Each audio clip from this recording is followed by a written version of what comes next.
Welcome everyone. The topic of this video is post-fertilization structure and events of chapter Asexual and Sexual Reproduction in Plants.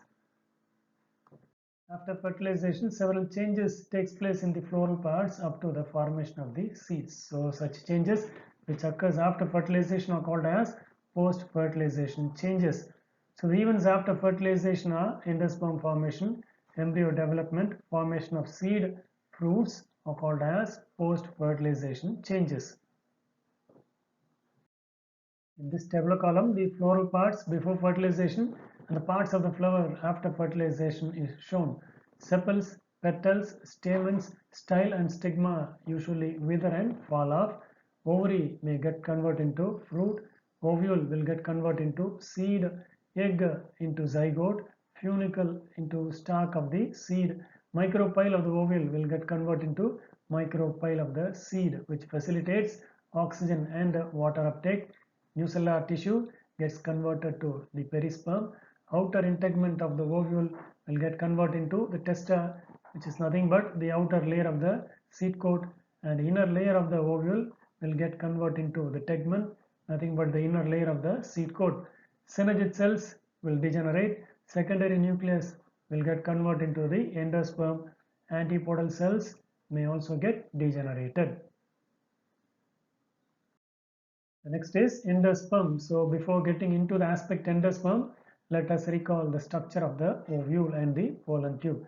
So the embryo sac of the ovule consists of three cells towards the chalazelle and what are called as antipodals on top, and two nuclei in the center of the embryo sac known as the polar nuclei, and three cells towards the micropylar end what are called as the egg apparatus. So among the three, one in the center is called as the egg cell, and the two lying by side of the egg cell are called as synergids. In case of the pollen tube, there are two sperms or two male gametes. One sperm will fertilize with the egg cell. The second sperm will get fertilized with the polar nuclei. So this process is called as double fertilization, where the two sperms fertilization takes place. And here already two nuclei are involved in the polar nuclei formation. And one more addition of the sperm nucleus takes place. Thereby, three nuclei are involved in this case. So this later forms the endosperm. So the primary endosperm nucleus divides immediately after fertilization, but before the zygote starts to divide into an endosperm.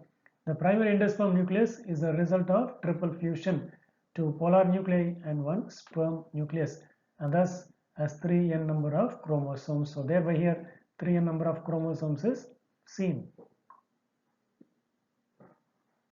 The endosperm is called as the nutritive tissue. Why? Because it nourishes the developing embryo. So thus the developing embryo is getting nourishment from the endosperm, which is happened to be the nutritive tissue. So depending upon the mode of development, three types of endosperms are available in angiosperms. The first type is nuclear endosperm, the second type is cellular endosperm, and the third type is elobial endosperm.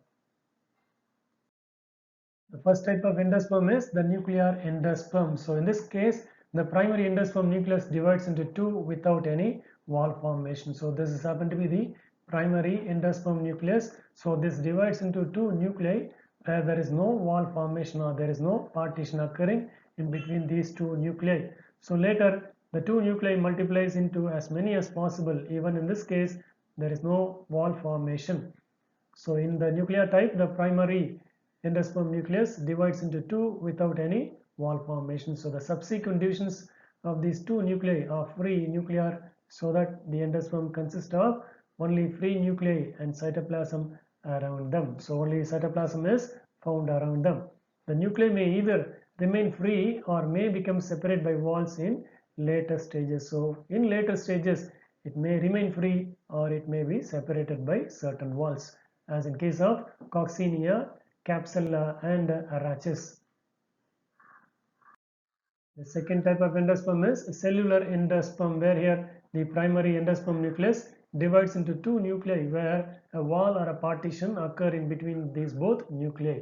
So in this type, the primary endosperm nucleus divides into two nuclei which are immediately followed by a wall formation. So subsequent divisions are also followed by walls. So thereafter the two nuclei may divide into as many as possible, even they are also partitioned by the walls.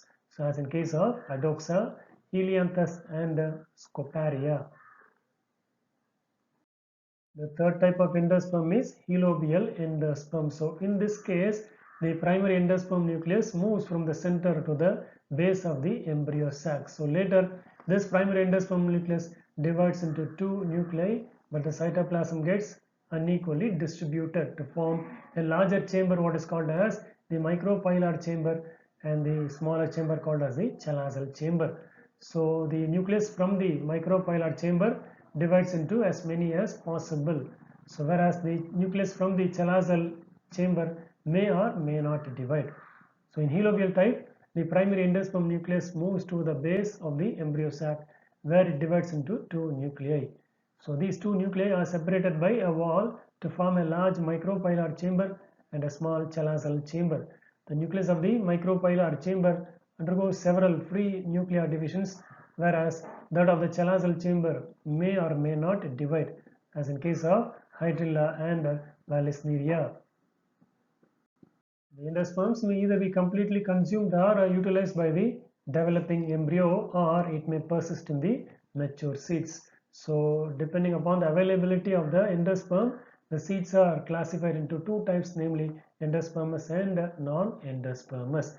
So those seeds without endosperms are called as non-endospermous or X-albuminous seeds, as in case of pea, groundnut and beans. So as in the case of this figure, the embryo is shown inside the seed as well as the endosperm is absent in the case of the dicotyledonous seed. Why? Because it is completely utilized by the embryo. So that the seeds are called as non-endospermous seeds, as in case of most of the dicots. Those seeds with endosperms are called as endospermous or albuminous seeds. So the endosperms in these seeds supply nutrition to the embryo during seed germination, as in case of paddy, coconut and castor. So here in this picture, the monocotyledonous seed is shown where it is richly containing the endosperm. So this endosperm is going to supply the nourishment to the embryo. The next type of endosperm is ruminate endosperm, where the endosperm with irregularity and unevenness in its surface forms the ruminate endosperm, as in case of Areca cachu. So here when we see in this picture, the endosperm is irregularly arranged as well as they are uneven in nature. So this type is called as the ruminate type of endosperm. So this activity is brought up by the seed coat or by endosperm itself, that results in the type of endosperm. So in case of Passiflora, the unequal radial elongation of the layer of the seed coat results in the rumination of the endosperm. Whereas in case of the family Annonaceae and Aristolochiaceae, the definite ingrowth or infolding of the seed coat produces the ruminate type of endosperm. Whereas in case of Myristica, the irregular surface of the seed coat makes the endosperm ruminate.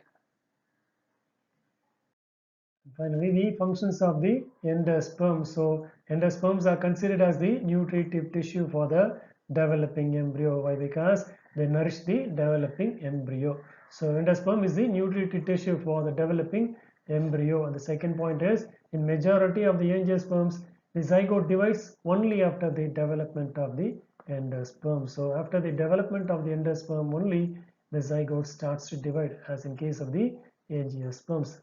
The third point is, endosperm regulates the precise mode of embryo development. So embryo development is usually regulated by the endosperm. So with that, the topic is getting over. Regarding the next topic, we'll see in the next videos. Thank you.